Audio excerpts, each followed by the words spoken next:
Merci d'être venu mais merci aussi à l'organisation pour nous offrir cette tribune et puis essayer d'amener des idées. Alors moi je vais vous parler un petit peu de tout ce qui est DDD, donc tout ce qui est domaine driven design, de modélisation autour de la notion de domaine. Et cela en fait je vais le coupler un peu avec une approche qui est de développement.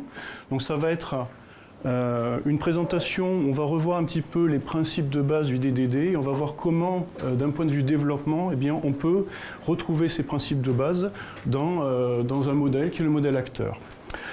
Alors premièrement, je voulais faire un crédit, c'est en fait un ensemble d'idées de travail qui a été fourni avec un camarade donc, qui est Alessio Coltellacci, donc c'est pour ça que je le cite, c'est avec lui on a pu faire émerger ce genre de choses, et donc après j'ai pu bâtir ce talk. Alors première mise au point, je ne suis pas un grand spécialiste du DDD, je découvre le DDD sur le terrain, parce que c'est quelque chose qui vient avec la pratique, l'échange, et notamment avec les clients, apprendre leur domaine, avoir transposé leur domaine avec leur aide, et de faire en sorte en fait que, eh bien, on arrive à comprendre leur métier, et à le retranscrire, et qu'ils puissent comprendre cette transcription. Ça c'est le point important, donc faire quelque chose qui soit utile pour eux, et qui corresponde à leur demande surtout. Le deuxième point, il va y avoir ça, on va glisser doucement vers des aspects techniques et on va ouvrir des brèches, on va ouvrir des portes vers des choses beaucoup plus fonctionnelles dans fonctionnel au sens programmation fonctionnelle, d'accord ? Et voir comment, à partir d'approches objets, on peut dériver vers des approches fonctionnelles, etc. Donc il va y avoir des choses pas techniques et des choses très techniques. Donc n'ayez pas peur, c'est pas grave, on ouvre des portes et on appréhende. Alors on va commencer d'abord pour essayer de revoir un peu, faire un rafraîchissement de tout ce qui est DDD. Donc en fait, le principe de base, c'est quand on a des applications complexes, en complexe, ça veut dire en termes de métier, eh bien on va essayer d'avoir une méthodologie, une approche qui va consister en plusieurs étapes. La première étape, eh bien, va nous permettre, cette approche va nous permettre de faire le focus sur le domaine métier, d'accord ? Donc on se concentre sur ce que veut le client, son langage et ses problématiques. Ça se fait grâce à quoi ? Eh bien, à la collaboration d'experts. Alors, l'expert du domaine, donc celui qui le maîtrise, qui maîtrise son domaine, son langage, et des experts du logiciel. Alors, experts, ça veut dire que c'est des gens qui savent faire du logiciel. C'est pas quelque chose de galvaudé. C'est des gens qui savent faire du logiciel et qui sont capables de discuter avec des gens du domaine pour pouvoir faire cette transcription et donc avoir une forme de bijection entre le code et le domaine et retrouver enfin tout cela de manière homogène. Et tout ça va passer par une première étape eh bien, qui va être la détermination d'un lexique, c'est-à-dire on va essayer de comprendre le métier, les mots, et on va en fait définir une sorte de taxonomie pour pouvoir eh bien, avoir une compréhension sémantique de ce métier-là. D'accord ? La première chose, donc, eh bien, ce champ, cette définition, ces définitions lexicales, va nous permettre de définir ce qu'on appelle un langage, ce qu'ils appellent ubiquitous language, c'est-à-dire le langage qu'on va retrouver dans un domaine et qui va nous permettre de partager et de comprendre les domaines du métier. Et ce champ lexical est partagé. Ça veut dire qu'il va être transcrit et il va nous servir de base pour les discussions. Comme ça, il n'y a pas de fausse interprétation sur un mot. Un mot a une définition et tout le monde comprend parfaitement. Donc, il s'inscrit dans un contexte bien particulier. Et ce contexte, on le maîtrise par le partage entre les experts et les développeurs. Ça, c'est une première chose qui est très importante. Donc pas de définition sibylline, de choses comme ça, ou de quiproquo quelconque. Non, on écrit et on pose sur le papier ces ensembles de définitions. Donc on les partage. Donc ce champ lexical est partagé. Et le champ lexical va nous permettre d'induire quelque chose qui va être le périmètre sur lequel on va travailler, le périmètre du modèle, d'accord ? Et donc ça, c'est ce qu'on va appeler des bounded contexts. Alors, il faut savoir que, par exemple, un même mot, dans deux bounded contexts, pourra avoir des significations différentes, d'accord ? Donc ce qui est très important, c'est le langage partagé s'inscrit et va définir un contexte borné, un bounded context. Là, dans ce bounded context, on va avoir un bestiaire de plusieurs choses. Et la première chose qu'on va retrouver ce qu'on appelle des value objects, d'accord ? Donc, ce sont des objets qui vont porter un état et ils ont le bon goût d'être immutables. Ça veut dire que du moment où on possède cet objet-là, on peut en disposer, et personne ne viendra nous le modifier, nous modifiera dans le dos. Alors ça peut paraître simple, mais quand vous faites la programmation objet, si vous ne faites pas attention, typiquement, vous pouvez laisser sortir des informations, et si vous n'êtes vraiment pas vigilant, ces informations peuvent être manipulées ou modifiées, alors que ce n'était pas prévu dès le départ. Donc là, c'est mettre vraiment du bon sens sur ce que l'on va partager, et le fait que ce partage, vous pouvez faire une confiance totale dans ce partage, il ne changera pas dans le temps. D'accord ? Du moment où vous avez obtenu cette donnée-là, elle est immutable, et on en dispose. Ça, c'est un fondement important. Un exemple de value object, alors ça va du Scala, parce qu'on va parler acteurs, donc a priori comme le langage le plus utilisé pour faire les acteurs, c'est Scala, et notamment la pile AK, mais c'est un exemple parmi tant d'autres, donc moi j'ai fait ça en Scala. Typiquement, on peut définir la notion de monnaie, et à partir de cette monnaie-là, définir des opérateurs. Et on verra bien que cette case class, donc qui est une value object, eh bien, elle a des opérations, mais elle nous produit d'autres valeurs, donc on ne modifie pas intrinsèquement sa valeur, d'accord ? Alors, on peut y mettre des opérations ou pas du tout. Ça va dépendre un petit peu de ce que vous voulez faire.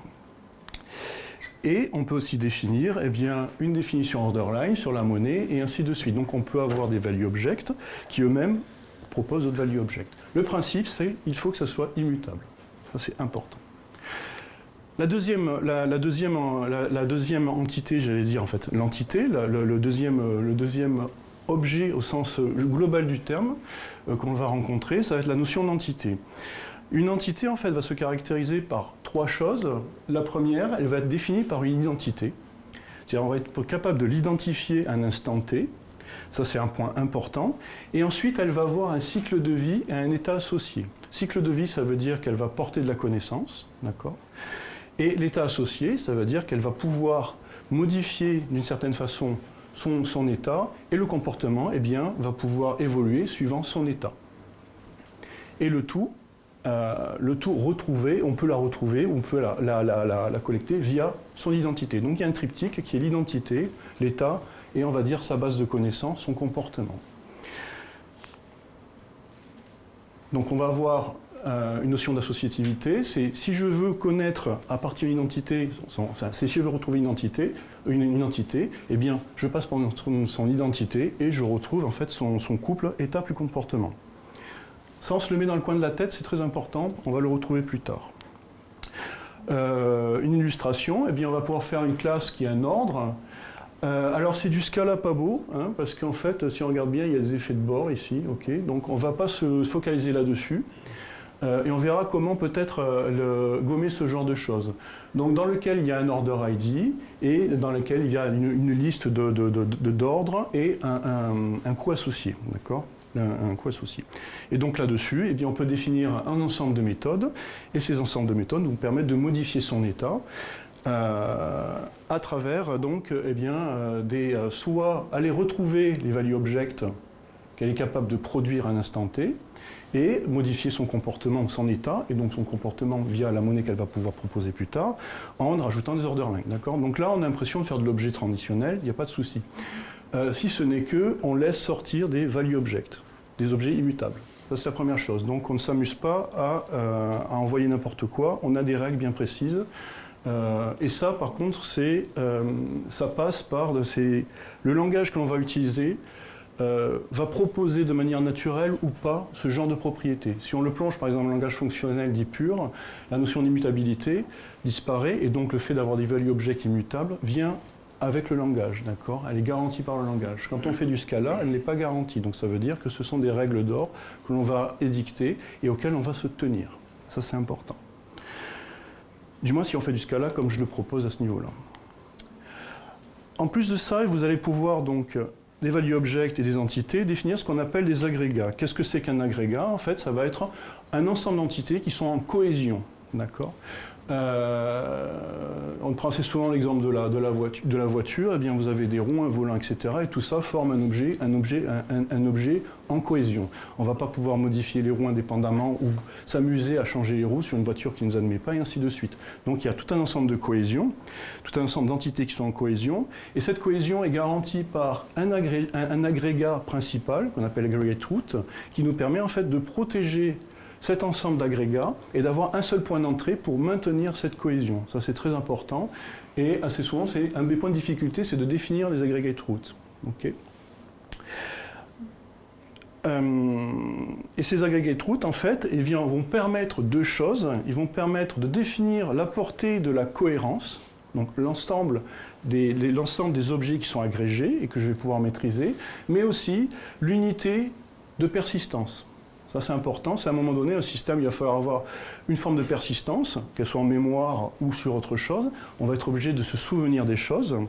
Une persistance qui peut être post-mortem, c'est-à-dire si on redémarre le système, on passe par des systèmes de stockage qui vont être différents et ainsi de suite. Et ça passe par ce qu'on appelle les repositories. Donc on a les unités qu'on va pouvoir stocker et les entités dont le rôle est de prendre en charge ces aggregate routes, donc ces agrégats, et de pouvoir en disposer et de pouvoir les redonner à la demande. D'accord ? Donc si on regarde bien, on a l'impression d'avoir vraiment des patterns, et des patterns qui sont, on va dire, alors, qui ont le bon goût en fait d'essayer de tirer le logiciel vers de bonnes pratiques, c'est-à-dire un découplage. Le principe de base, c'est les découplages. Les effets de bord, on essaye de les limiter, on essaye de les confiner au sein de certains objets. Et donc, ça va pouvoir nous permettre d'améliorer déjà dans un premier temps notre design logiciel, mais en plus de l'associer avec tout ce qu'on a vu, donc le langage et les différentes, tout ce qui est bounded context, etc. Donc le repository, eh bien, lui, va nous permettre d'abstraire le stockage et la récupération des fameuses aggregate routes. Donc on ne veut pas manipuler et stocker des aggregates, on passe toujours par l'agrégat racine. Et là-dedans, en fait, il y a quelque chose qui apparaît doucement, qu'on appelle le domain event, c'est-à-dire des événements du domaine, des choses qui se passent. Et donc ça, c'est ce qui va nous intéresser. Donc on a un ensemble d'entités, on a des value objects, on a des entités au sens des du terme, on a des repositories, des agrégats, et ainsi de suite, et on va faire des opérations là-dessus. Il va y avoir, donc ça va vivre. Et les domain event, en fait, va nous permettre, en fait, de représenter quelque chose qui s'est passé dans le domaine. Ça, c'est important, c'est quelque chose qui s'est passé. Donc on a une vision de ce qui s'est passé, donc c'est une vision en retard, c'est du passé, pas ce qui va se passer. D'accord ? Et si on prend cette notion de domain event, eh bien, on va pouvoir l'utiliser comme point fixe et comme point de départ, en fait, pour faire le design d'application avec la fameuse approche DDD. Et ça, c'est Brandolini, entre autres, qui l'a mis sur papier il y a quelques années, et qui a en fait mis en avant la notion de ce qu'on appelle event storming. Alors, je ne sais pas si vous avez déjà fait de l'event storming. En fait, ce sont des ateliers. Et le principe de l'atelier, en fait, c'est que tous les fameux experts se retrouvent dans une même salle et vont pouvoir, en fait, faire l'acquisition des connaissances, partager, et tout ça à travers des explorations rapides du domaine. D'accord ? Donc ça veut dire qu'il y a les experts du domaine, les experts qui vont essayer de répondre à l'implémentation de ces domaines-là et ainsi de suite. Et tout est partagé, donc ça veut dire qu'on partage la connaissance. Et donc ça reprend un petit peu, si on prend la keynote de tout à l'heure, c'est, eh bien, on va avoir une boucle courte de communication, et pas y avoir des spécifications qui sont faites d'un côté, etc. Le but du jeu, c'est de vraiment comprendre et de faire émerger dans un premier temps tout ce qui va être le langage partagé, mais ensuite, eh bien, un certain nombre de choses.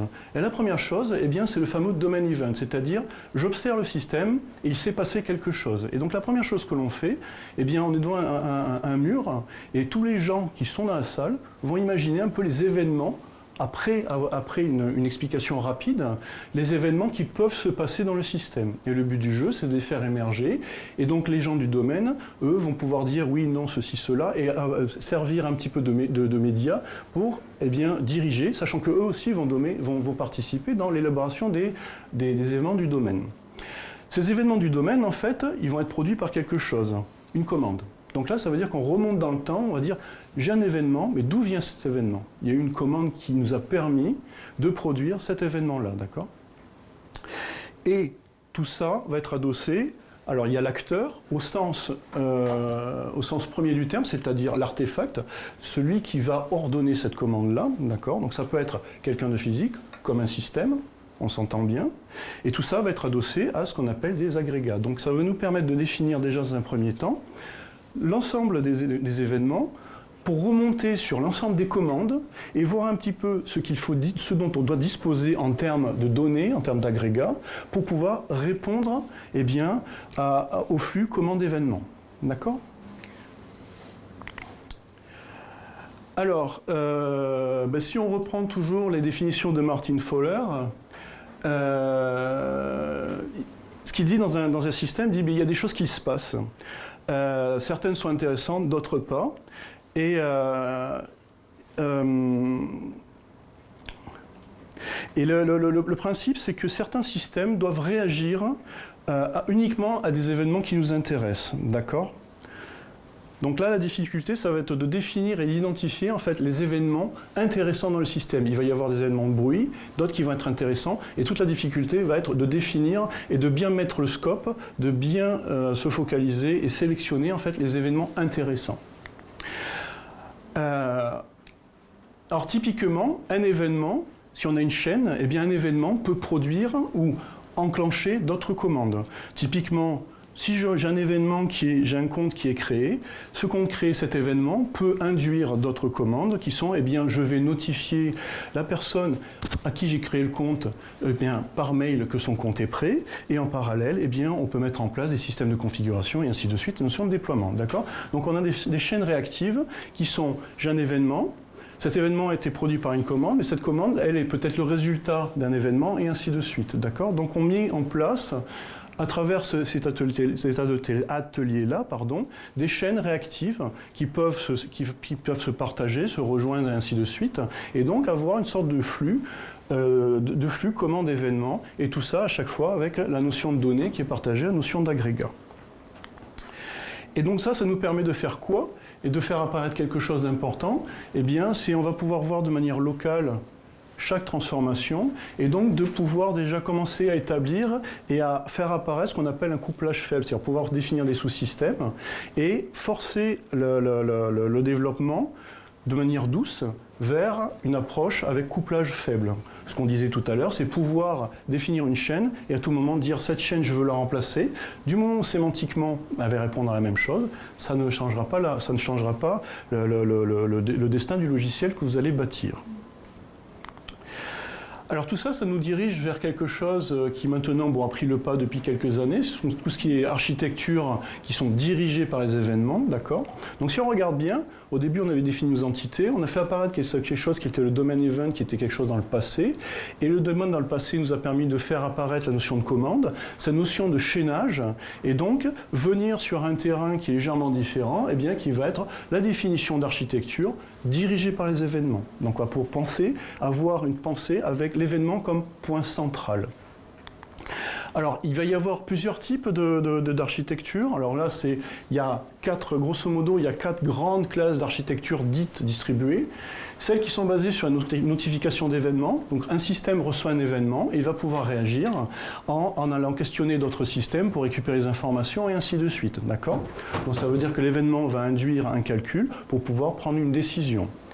Ça peut être revu et amélioré d'une certaine façon, avoir une forme d'évolution, en disant l'événement que je vais recevoir n'est pas qu'une notification, mais en plus il porte un état, d'accord ? C'est-à-dire, il y a quelque chose qui s'est passé, et le quelque chose qui s'est passé, c'est ça, d'accord ? Donc cette information-là nous permet de faire apparaître la sémantique du changement d'état. Ça a aussi le bon goût, et bien aussi de réduire d'une certaine façon le stress sur les systèmes, qui dans le premier cas, une notification d'événement dite intéressante peut induire des questionnements sur d'autres systèmes pour chercher ces informations-là. Là, on peut produire à travers l'événement la fameuse information qui nous intéresse. Et là, on commence à voir des choses apparaître, c'est si je donne quelque chose, il faut qu'il soit de confiance. S'il faut qu'il soit de confiance, ce qu'on a dit, eh bien, il faut qu'il soit immutable. Et donc là, on commence à voir un petit peu des choses qu'on a vues au départ à travers les événements qui peuvent véhiculer, par exemple, des value objects, les fameux value objects. Vous avez ensuite des approches un petit peu plus évoluées, comme l'event sourcing, où l'event sourcing, en fait, est une machine, en fait, qui va prendre des commandes, qui va voir si la commande, on va pouvoir l'exécuter, et le fait de pouvoir exécuter cette commande va produire un événement de changement d'état. L'événement de changement d'état va être publié, il va être ensuite capté par l'élément qui va pouvoir l'appliquer, et l'application de cet événement va pouvoir à nouveau produire une commande. Donc on a vraiment un élément à 2 étages qui est est-ce que je peux l'appliquer et je l'applique. D'accord ? Donc ça permet une chose, ça permet d'avoir une sorte de réification sur la commande et la façon dont le système va évoluer. Donc on est capable de voir étape par étape comment le système évolue suite à un enchaînement de commandes. D'accord ? Commande, décision, décision, événement de modification, commande. Et on a une boucle vertueuse qu'on est capable d'observer. Là, l'observabilité est importante et elle nous permet de retracer l'histoire. Et la 4e approche, qui est une approche où le flux d'ordre et le flux de réponse sont totalement séparés et qui donc, nous a conduit à des architectures dites CQRS. D'accord. Alors ça, en fait, vous pourrez le retrouver aussi sur un papier assez court de Martin Fowler qui décrit tout ça et qui se pose la question, c'est quand on dit event-driven, qu'est-ce que vous voulez dire par là? Quel type d'architecture dite dirigée par les événements voulez-vous? Est-ce que vous voulez quelque chose de, dans le premier cas, on va dire, naïf, d'une certaine façon, ou alors quelque chose de beaucoup plus évolué, beaucoup plus structuré, d'accord? Donc dans l'event sourcing, on voit bien qu'il y a des choses dont on a l'habitude maintenant, comme des bus d'événements qui vont apparaître, etc., et qui vont asseoir et permettre ce fameux découplage. Et donc on voit bien qu'il y a quelque chose au milieu qui va permettre d'embrasser et de porter vos événements, et donc de faire en sorte que vos composants ne seront pas obligatoirement colocalisés, mais pourront être distants, physiquement, et donc fonctionnellement discuteront et partageront en fait la base d'événements. Il y en a qui vont produire des événements et ainsi de suite. Donc on réduit l'adhérence par la spécification et la mise en évidence de ces événements-là. Alors tout ça nous dirige vers quelque chose qui a été mis en place. Donc on continue à pousser la chose jusqu'au bout, c'est-à-dire définir ce que c'est qu'un système réactif. Partie d'entité, l'événement, un système dirigé par les événements, c'est bien joli, mais maintenant sur mon architecture, je voudrais une architecture logicielle qui puisse embrasser tous ces principes-là. Et ces principes-là, en fait, ont été dictés à travers le Reactive Manifesto, ou le manifeste réactif, qui repose sur 4 points importants. Le premier, ça va être la disponibilité, ça veut dire que je vais répondre en temps fini. Donc si on a l'habitude de faire des systèmes distribués, c'est ce qu'on appelle de la vivacité, c'est-à-dire que je vais répondre en temps fini. D'accord ? Donc maintenant, la question est de savoir, c'est qu'est-ce qui est acceptable en termes de temps fini. La deuxième, c'est résilient, c'est-à-dire que je continue à fonctionner même en cas d'échec. D'accord ? J'essaye de fonctionner au mieux. Donc les échecs, s'il y a des erreurs, des échecs, ils sont confinés et colocalisés dans des structures et on ne va pas altérer le système à cause de ça. D'accord ? C'est les fameux adapteurs, par exemple si on fait de l'architecture hexagonale et qu'on fait de l'architecture hexagonale, dans un fameux adapteur où on va essayer de limiter, limiter par exemple les effets qui vont casser quand il y a une communication entre 2 modules. La résilience, c'est il y a eu un problème, ça s'est mal passé, c'est pas grave, le reste du système continue à fonctionner. D'accord ? On va voir après qu'il peut y avoir des stratégies de décision. Souple, ça veut dire que quelle que soit sa charge, eh bien je continue à fonctionner aussi. D'accord ? En anglais, c'est ce qu'ils appellent élastique. D'accord ? Souple, élastique, ça c'est le manifeste en français. Je trouve qu'élastique, c'est beaucoup plus parlant que souple.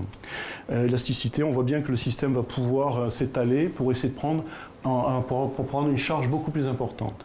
Et tout ça repose sur un pan important, donc ça c'est les principes. Et qu'est-ce qui va fédérer tout ça et qu'est-ce qui se retrouve autour de tout ça? Eh bien ce sont des messages. Donc on va avoir une architecture orientée message. Donc pas d'orienté message, on n'a pas tout ça. D'accord ? Donc le but du jeu c'est vraiment de faire en sorte que ces propriétés-là viennent s'adosser et viennent être appuyées par la notion de message. Orienté message, qu'est-ce que ça veut dire? Eh bien, on va pouvoir utiliser des messages avec une approche dite asynchrone. Ça, c'est très important. Donc, il n'y a pas ce qu'on appelle du synchronie, c'est-à-dire je lance mon calcul et je veux absolument le résultat. Je le lance et j'aurai le résultat.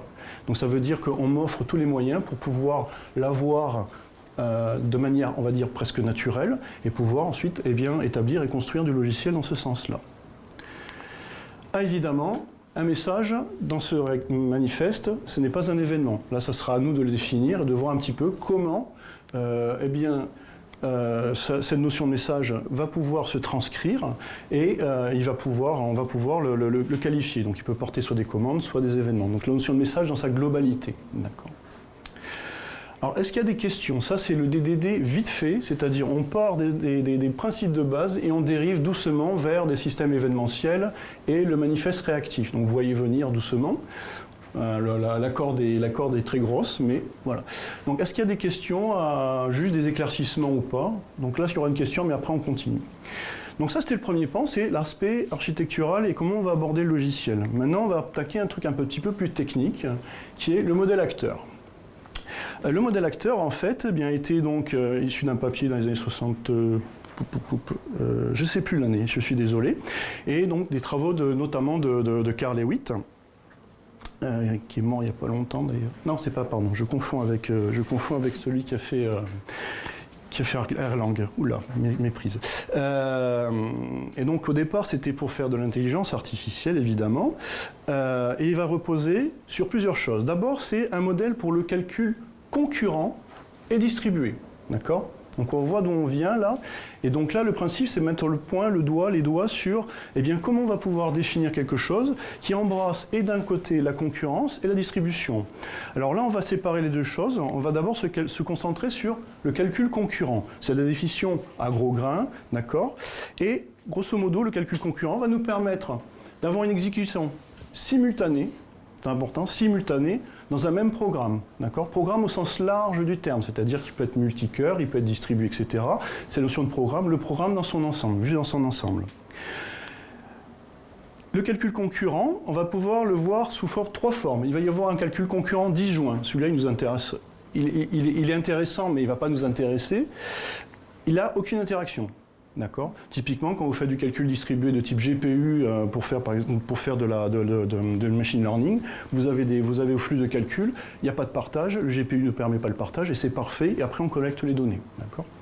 Donc là, calcul concurrent disjoint, aucune interaction, c'est bien, mais là, on sent que les messages, il y a de l'interaction. Ce n'est pas celui-là qui va nous intéresser. Vous avez le calcul concurrent dit compétitif, c'est-à-dire qu'à un moment donné, j'ai besoin d'accéder à une donnée, et les différents flots d'exécution vont entrer en compétition pour pouvoir lire et exploiter ces données-là. Et donc là, ça nous permet d'arriver à ce qu'on appelle des accès de ressources dits partagés.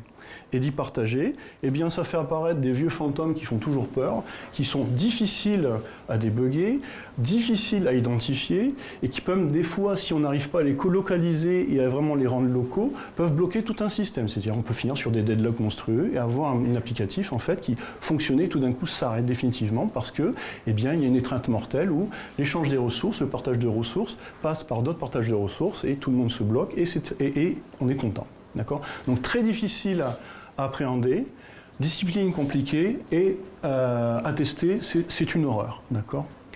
Donc ça va baser sur soit les mutex, les sémaphores ou quelque chose de plus dynamique comme les spin-lock.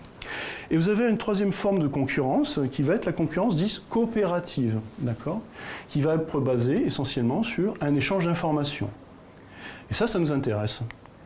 Elle fait apparaître des choses qui sont soit de la communication interprocess, donc j'ai deux processus et ils vont pouvoir s'envoyer des messages, soit des canaux de communication qui sont identifiés, et ça repose notamment sur des systèmes théoriques qui nous ont permis d'utiliser ça, notamment le CSP de OR, qui permet de définir un système à travers des notions de, je vais utiliser le mot acteur même si ce n'est pas juste, des notions de process qui vont en fait pouvoir s'échanger des informations via la notion d'événement. D'accord ?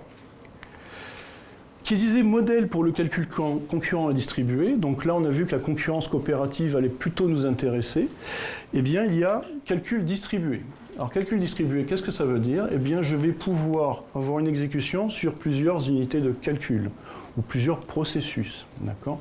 Donc la notion de perte de colocalisation du code dans le même process, ou voire même dans la même machine. Donc on voit des scènes qui peuvent être donc, distribuées sur plusieurs cœurs, sur plusieurs sites. Et donc tout ça, pour pouvoir les coordonner, comment on va faire ? On va faire des envois de messages. Donc on voit bien que là, il y a deux choses qui sortent du lot, qui vont être le coopératif pour la concurrence et le calcul distribué qui repose sur l'envoi de messages. Ça a été étudié aussi par un système formel de Milner qui s'appelle le Pi-Calculus et qui vous permet de formaliser. Donc ça, c'est juste pour vous dire qu'en fait, il y a des bases formelles derrière et qui permettent en fait de définir des systèmes distribués avec la formalisation d'envoi de messages. Donc ça veut dire que s'il y a une formalisation, on peut faire des preuves et ainsi de suite. Donc si tant est qu'on puisse avoir le temps et les moyens de faire des preuves sur nos logiciels. Alors, un acteur, qu'est-ce que c'est en fait? On va essayer de voir un petit peu son anatomie. Un acteur, grosso modo, c'est une enveloppe qui possède une interface. Une interface, c'est l'ensemble des événements qu'il va pouvoir interpréter. Grosso modo, c'est son domaine, c'est l'ensemble des messages qu'il va pouvoir recevoir et interpréter à un instant T. D'accord ? Cette interface, eh bien, va permettre donc l'activation d'un ensemble de bases de connaissances qu'ils appellent les behaviors, et les behaviors sont adossés à un état. D'accord ? Si on revient sur les entités, on commence à voir état et behavior, on a des choses qui sont très similaires avec les entités que nous avons vues tout à l'heure. Un acteur, il va falloir pouvoir interagir avec lui. Et pour cela, on a ce qu'on appelle une boîte aux lettres, une mailbox. Et donc ça, c'est le seul moyen de pouvoir interagir avec un acteur, c'est de lui poster des lettres, c'est-à-dire de lui envoyer une commande, ou un événement, ou un message de manière plus générale. Et cette fois-ci, cette mailbox, pour y accéder, eh bien, on va avoir la notion de référence, c'est-à-dire qu'un élément voulant discuter avec un acteur disposera de sa référence, et cette référence permettra d'adresser à travers le réseau l'envoi de messages qui ira dans la mailbox de l'acteur, d'accord ?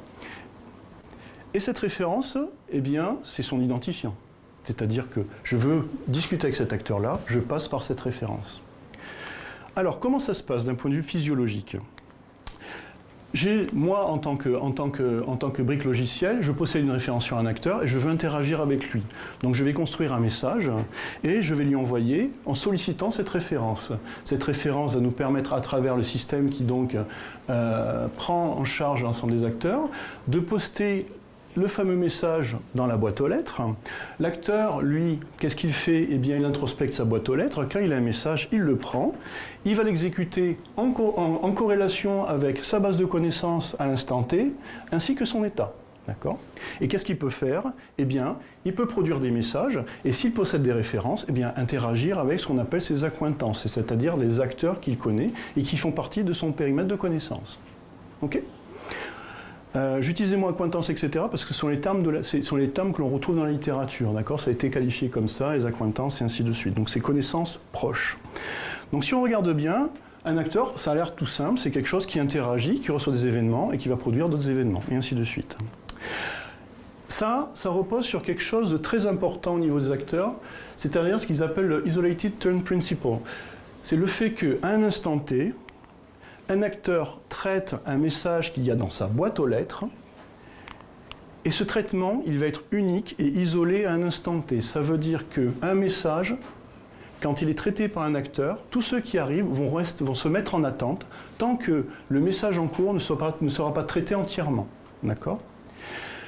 Donc ça veut dire qu'à un instant T, l'acteur traite soit 0 message parce qu'il n'y a rien, soit un seul. Et ça nous garantit quelque chose, eh bien une approche qu'on dit thread safe, c'est-à-dire on est protégé, et donc qui nous permettent évidemment de mettre à bas définitivement, de ne plus avancer tout ce qui est ce problème de deadlock bas niveau. D'accord ?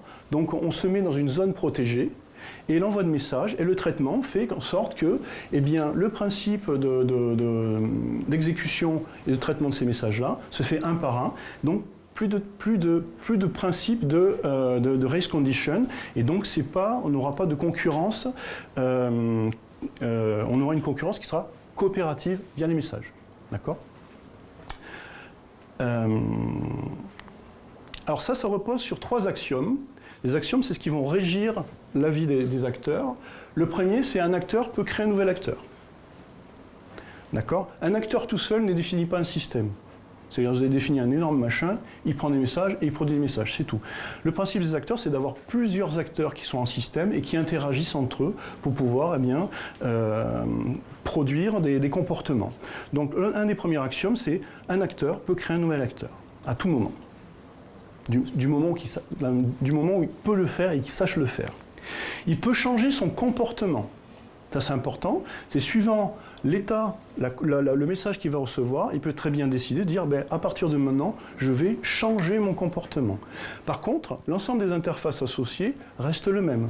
Ça veut dire qu'il y a peut-être des événements qu'il ne pourra plus interpréter ou qu'il interprétera de manière différente. Ça, c'est une chose importante. Et le troisième point, eh bien, si je sais créer un acteur, je sais communiquer avec un autre acteur. Donc 3 choses, je peux enrichir le système, je peux discuter avec le système et je peux modifier mon comportement. Si vous faites de la programmation objet, on ne modifie pas son comportement, on va le modifier avec des FDNS, etc. Alors que là, on va le modifier de manière intrinsèque. Ça fait partie du système, ça fait partie de la définition des langages acteurs. La communication, eh bien, elle va permettre de faire une interaction entre acteurs avec envoi de messages via une référence. Et là aussi, les acteurs vont envoyer des messages, et ces messages, eh bien, il faut qu'ils soient de toute confiance. De toute confiance, ça veut dire qu'on va retrouver les mêmes propriétés qu'on avait sur nos value objects, ils doivent être immutables. Sinon, on ne peut pas faire confiance aux messages, et c'est dramatique. D'accord ? Donc, on retrouve des principes de base qui sont les mêmes. La référence est un point important, ça va être l'identité de l'acteur avec qui je vais discuter. Et le message, ça va être mon moyen de discuter avec cet acteur. Donc si je veux que deux acteurs se parlent, j'envoie un message et il m'enverra un message de réponse. D'accord ? C'est les principes fondateurs. Et qu'est-ce que ça nous permet de mettre en évidence ? Eh bien, une concurrence qui va être coopérative, puisque le mode de partage sera basé sur le message et pas sur l'accès concurrent à des états. Puisque l'état est confiné dans un acteur, et l'acteur est garant du temple, à savoir son comportement et son état, et son interaction via les messages avec les accointances. Qu'est-ce que c'est qu'un message ? Alors, quelles sont les propriétés du message ? Il doit être immutable. Ça, c'est une règle d'or pour retrouver les bons principes. Il est délivré au plus une fois. On peut perdre un message. D'accord ? Donc, ça va dépendre des implémentations. Mais dites-vous que vous êtes dans un système qui est fragile. Du moment où on fait du distribué, on vit dans un monde qui est très fragile et qui est agressif. Donc ça, c'est des choses qu'il faut garder à l'esprit. On ne fait pas confiance au système, donc la notion de message peut être délivrée au plus une fois. La référence d'acteur dont je parlais tout à l'heure, elle a des propriétés aussi. Comme on a distribué, comme le seul point de communication avec un acteur, c'est une référence, eh bien cette référence a quelque chose de particulier, elle a une existence qui est globale. Globale, ça veut dire que si votre programme, votre système réside sur un ensemble d'acteurs qui sont distribués sur plusieurs machines, cette référence, elle est globale, quelle que soit la machine. C'est-à-dire que si j'en dispose sur une machine et je veux discuter avec l'acteur, eh bien le système va garantir que l'acteur, s'il existe encore, recevra ce message, si on arrive à le poster. D'accord ? Mais cette référence va bien correspondre à l'acteur auquel il est associé. Donc la référence peut être partagée, et donc c'est quelque chose qui peut être véhiculé dans les messages. Donc un moyen, par exemple, de partager une référence entre deux acteurs, eh bien, un acteur peut créer un nouvel acteur, récupérer sa référence en sortie de création, et l'envoyer à un autre acteur en disant « Tiens, il y a un nouvel acteur qui existe, et voilà sa référence ». Un acteur peut le recevoir, en disposer et discuter. Et donc, cette existence est globale et repose sur ce qu'on appelle la transparence de l'emplacement.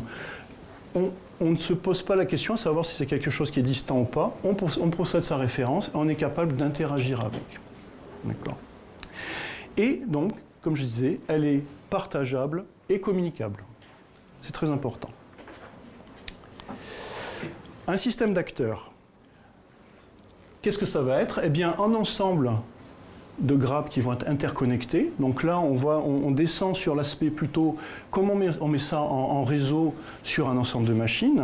Donc un système d'acteurs tout seul sur une machine, c'est très bien, mais on a la capacité de pouvoir étirer et de pouvoir avoir en fait un ensemble de grappes qui vont être interconnectées et qui vont être maîtrisées et maintenues par le système et qui vont permettre la distribution et la référence d'acteurs. Donc ils vont pouvoir permettre de porter cette notion de globalité, cette donc de référence d'existence qui est dite globale.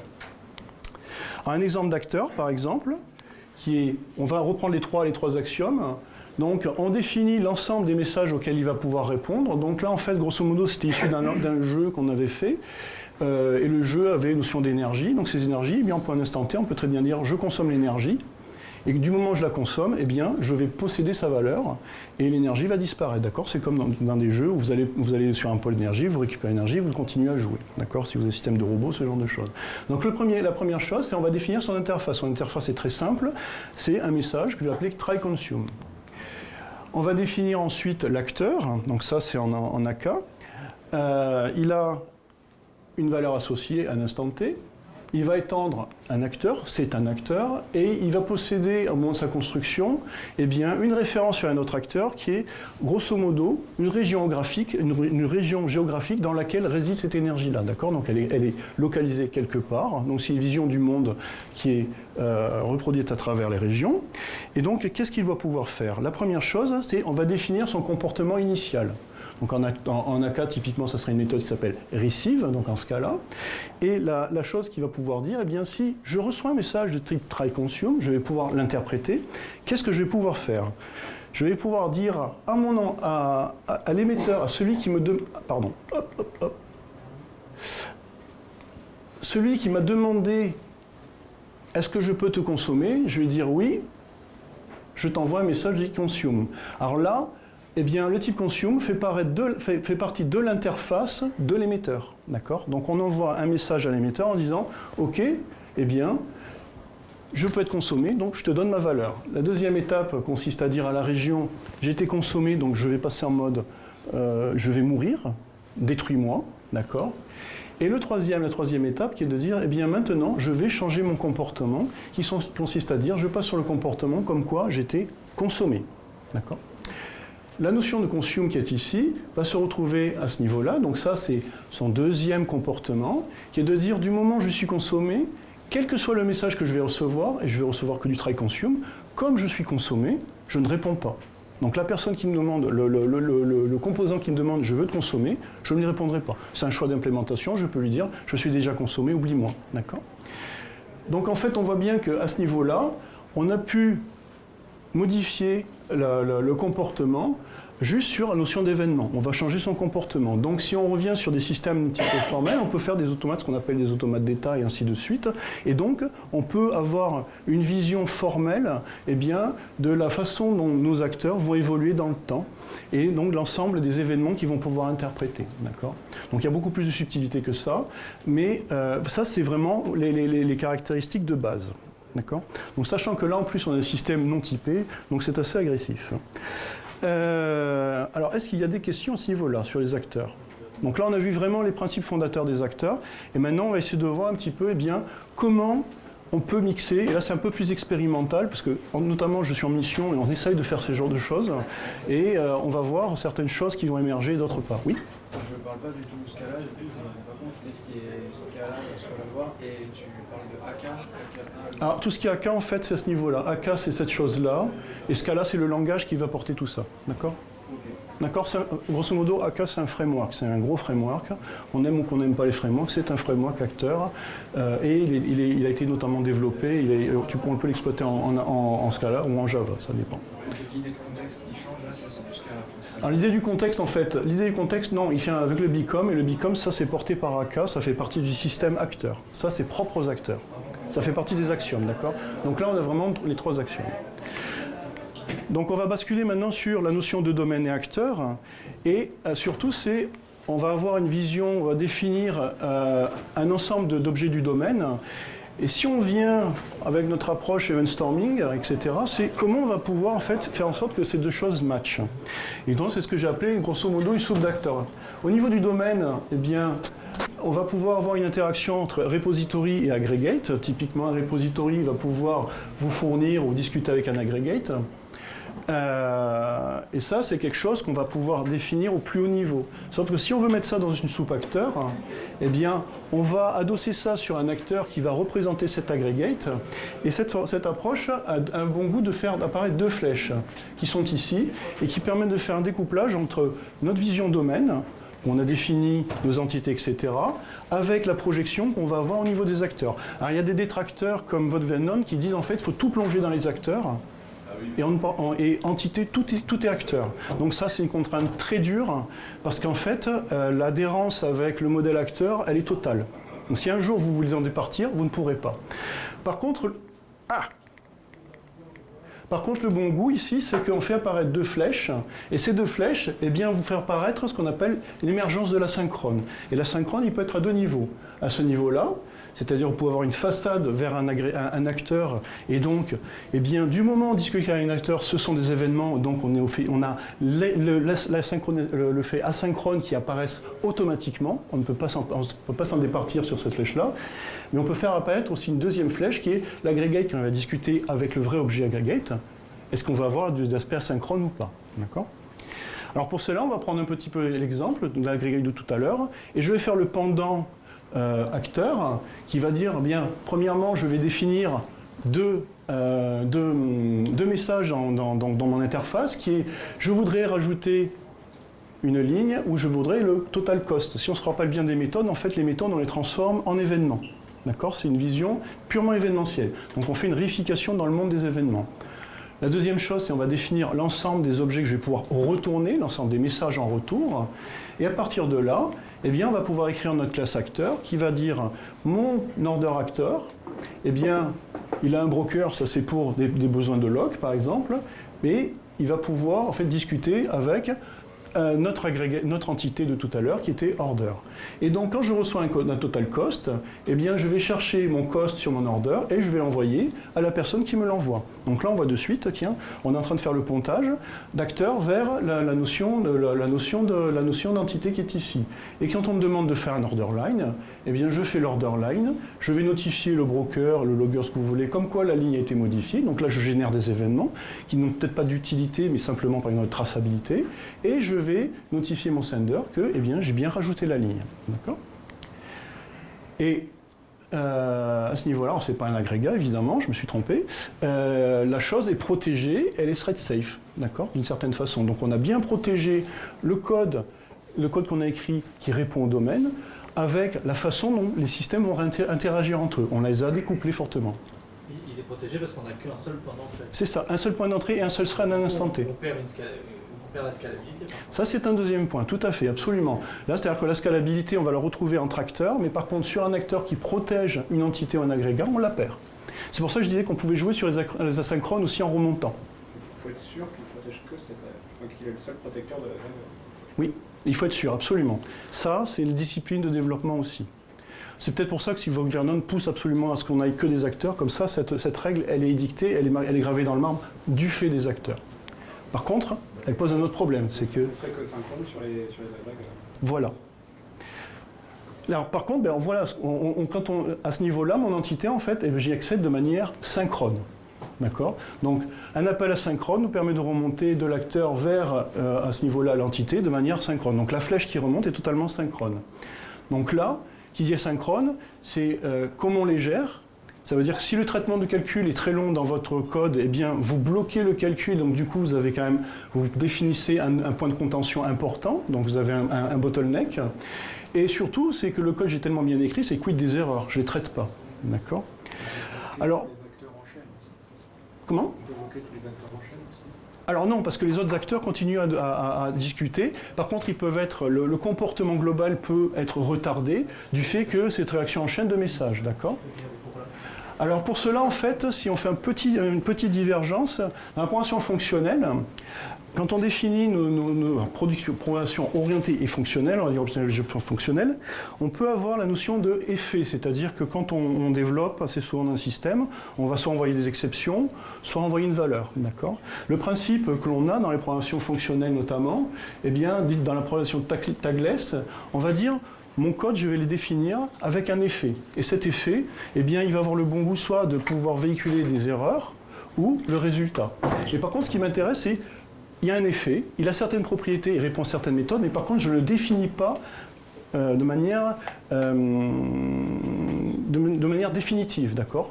C'est quelque chose d'abstrait que je vais pouvoir adresser à l'instant T.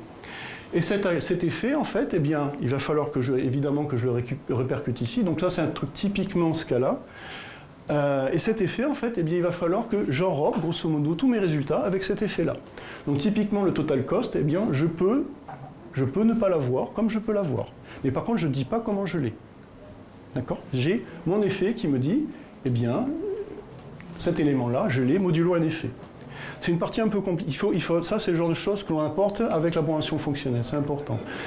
Idem, à ce niveau-là, mon order line, je vais dire, je le fais avec un effet potentiel. Et cet effet potentiel, eh bien, on retrouve un petit peu, alors on va dire des gros mots là-dedans, c'est souvent ce que les gens vont véhiculer quand ils vont parler de calcul monadique, d'approche monadique, etc.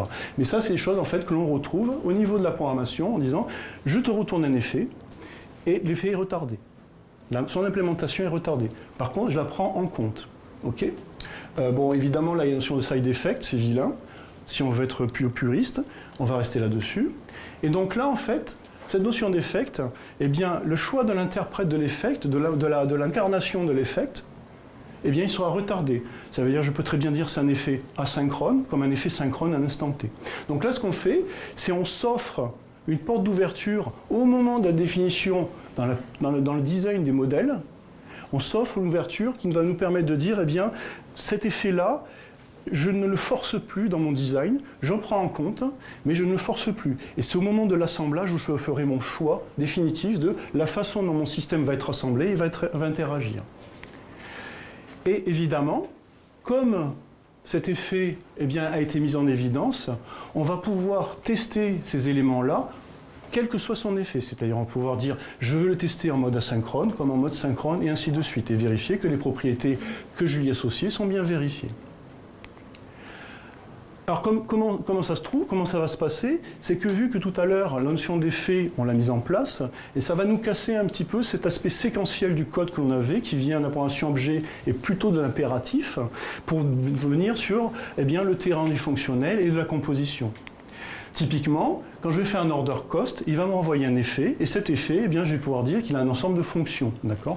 Alors, je n'ai pas dit que c'était un foncteur, ce genre de choses, il a un effet, et il va avoir un ensemble de fonctions qui va nous permettre de dire, eh bien, du moment où j'ai reçu mon événement, je vais pouvoir appliquer l'order cost, et je vais pouvoir piper cet effet sur sender.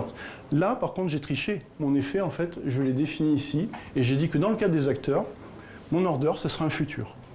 Donc ça veut dire qu'à ce niveau-là, mon order tout à l'heure qui était synchrone, je l'ai rendu totalement je l'ai rendu asynchrone. Et donc la chaîne qui monte, eh bien, elle est asynchrone. Et cet aspect de contention et de bottleneck disparaît automatiquement et est pris en charge en fait par la condition de calcul sur la proposition de résultat sur notre futur. D'accord ? On aurait pu évidemment pousser plus loin en disant mon acteur porte un effet et c'est au moment de la création de l'acteur, je définis mon effet. Donc là c'est un choix, c'est pour vous montrer que cette future-là, alors là c'est une future effect, eh bien va pouvoir être définie au moment de la construction de cet acteur et donc là je décide d'avoir un acteur futur. J'aurais pu avoir un order avec quelque chose qui porte le résultat de manière synchrone et ça n'aurait pas changé la sémantique. Par contre, le comportement, en termes de scalabilité, aurait totalement changé. Donc là, on s'offre une certaine latitude pour pouvoir jouer sur la notion de scalabilité. Et notre code qui est tout à l'heure totalement séquentiel, eh bien, la séquentialité du calcul, on va la reporter sur la composition de fonctions. Donc là, on voit que l'aspect fonctionnel peut nous aider à diriger la définition de notre domaine et le faire coucher de manière comment dire, sans forcer, en fait, le design et les choix architecturaux en termes de rétention d'informations et de bottleneck. Actuellement, en fait, ça, c'est ce qu'on pratique actuellement dans le génie de mission, c'est ce genre de pratique que l'on fait. Et donc, c'est au moment de l'assemblage où on décide que tel composant sera synchrone, tel composant sera asynchrone, et ainsi de suite. Et donc, c'est nous qui devons estimer et voir un petit peu les points de contention. Est-ce que je veux absolument que l'acteur soit gardien du temple ou pas, et ainsi de suite.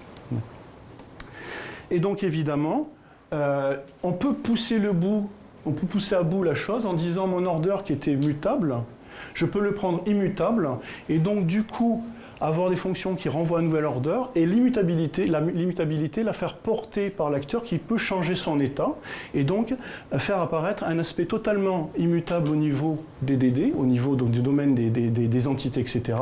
Et le changement de l'état et donc de l'univers de ces objets-là, le faire porter par les acteurs. Alors, il y a tout ce qui est event-driven. Donc, l'event-driven qu'on avait tout à l'heure, on le retrouve avec l'utilisation naturelle des acteurs, d'accord ? Et les domaines event, eh bien, on va retrouver les domaines event à travers les messages de tout à l'heure. Les passages à l'échelle, eh bien, comment il se fait ? Eh bien, Si on a un système acteur, eh bien, il y a la notion de clusterisation. Et donc, on voit que notre design, la clusterisation ne va pas influencer notre design, puisque le design repose sur une unité distribuable et ainsi de suite. Donc là, eh bien, la clusterisation et la distribution des acteurs sera plus dans un sens où on veut accroître le parallélisme et la scalabilité, voire même peut-être de la duplication si on a des acteurs qui sont immutables, avec des états et des entités qui sont immutables, et ainsi de suite, pour pouvoir prendre en charge cette fameuse charge, ces fameux pics de charge. Vous avez aussi la notion de bus d'événements. Alors là, je pense que tout le monde est au courant, qu'il y a Kafka, etc. Donc on peut adosser ça aussi au système de bus d'événements comme Kafka, et donc avoir des grappes d'acteurs et des entrées en sortie Kafka. Donc ça, c'est ce qu'on fait actuellement, et donc qui permet encore de découpler le système. Et tout ça dirige aussi vers d'autres frameworks, qui sont des frameworks dits microservices, et qui donc nous permet d'avoir une vision de service orientée service qui est fortement découplée. Et notamment, eh bien, vous avez des choses comme Lagom qui sont sorties. Mais là, par contre, vous dirige sur des situations qui peuvent être structurantes. On arrive quand même à faire des choses assez séparant Lagom, mais ça peut être compliqué. Alors quelques références pour creuser plus loin. Là j'ai vraiment gratté à peine la notion des DT, d'acteurs, et voir un petit peu comment ça tout se pouvait se mélanger. Vous avez quand même un ensemble des bouquins qui traitent de ça. Alors juste une petite précaution, j'ai eu une vision objet de la chose, mais il faut savoir que dans la littérature et dans les pratiques, il y a aussi une vision purement fonctionnelle de l'approche des DD, et notamment qu'on retrouve à travers un bouquin de Debajis-Ghosh, typiquement, qui dit « je prends le fonctionnel et comment à partir du fonctionnel je fais du DDD ». Et une de ses conclusions, c'est notamment le système d'acteurs, c'est pas une bonne chose. D'accord ? Donc il faut avoir un esprit critique sur l'utilisation ou pas des acteurs, mais on voit qu'il y a une certaine bijection entre entités, les acteurs, et tout ce qui fait l'event sourcing et tout ce qui est event driven, on le retrouve dans les acteurs. Nous allons faire ce parallèle-là. Voilà, c'était tout. Merci.